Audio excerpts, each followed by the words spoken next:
चित्रगुप्त पूजा कायस्थ समाज का एक बहुत ही इंपॉर्टेंट त्योहार है।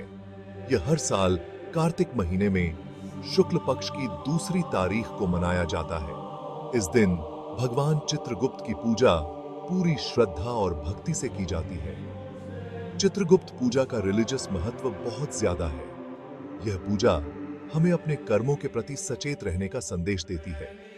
भगवान चित्रगुप्त जी हमारे कर्मों का हिसाब रखते हैं, इसलिए इस दिन उनकी पूजा करके हम अपने गलत कामों के लिए माफी मांगते हैं और अच्छे काम करने का वादा करते हैं। चित्रगुप्त पूजा हमें न्याय और निष्पक्षता का पाठ भी देती है।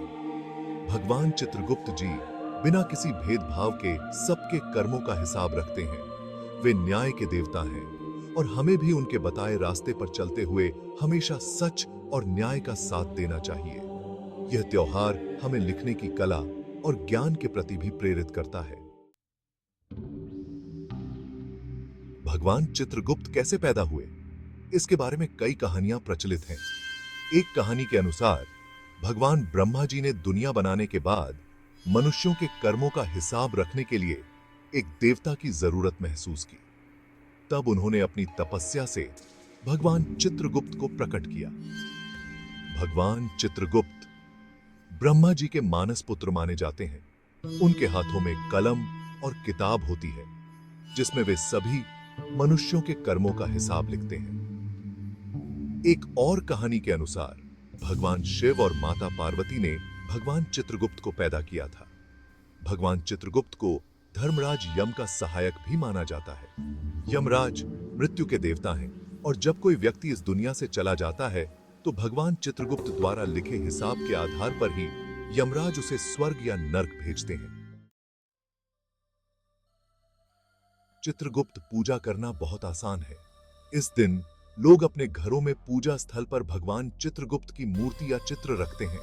फिर जल, चंदन, अक्षत, फूल, धूप, दीप आदि से उनकी पूजा करते हैं। पूजा के दौरान भगवान चित्रगुप्त का ध्यान करते हुए उनके मंत्रों का जाप किया जाता है। पूजा में खास तौर पर काले तिल, गुड़, चावल और दही का इस्तेमाल किया जाता है। कई लोग इस दिन व्रत भी रखते हैं और भगवान चित्रगुप्त से अपनी गलतियों की माफी मांगते हैं। पूजा के बाद प्रसाद बांटा जाता है और भगवान चित्रगुप्त से सुख, समृद्धि और अच्छे आचरण की कामना की जाती है। इस दिन नई कलम, दवात और स्याही की पूजा भी की जाती है। ऐसा माना जाता है कि ऐसा करने से विद्या और बुद्धि बढ़ती है। चित्रगुप्त पूजा में कलम, दवात, स्याही आदि की पूजा का विशेष महत्व है। यह पूजा हमें ज्ञान और शिक्षा की इंपॉर्टेंस समझने का संदेश देती है। कलम को विद्या का प्रतीक माना जाता है और स्याही को ज्ञान का। इनकी पूजा करके हम यह वादा करते हैं कि हम अपने ज्ञान का उपयोग हमेशा अच्छे कामों के लिए करेंगे। लेखन सामग्री की पूजा से हमें यह भी शिक्षा मिलती है कि हमें अपने शब्दों और विचारों पर कंट्रोल रखना चाहिए, क्योंकि हमारे शब्दों से ही हमारे कर्म बनते हैं और हमारे कर्म ही हमारी किस्मत बनाते हैं। इसलिए हमें हमेशा मीठा और सच बोलना चाहिए और अपने लिखने के हुनर का उपयोग समाज के भले के लिए करना चाहिए। इमेज बच्चे कलम और पुस्तक की पूजा करते हुए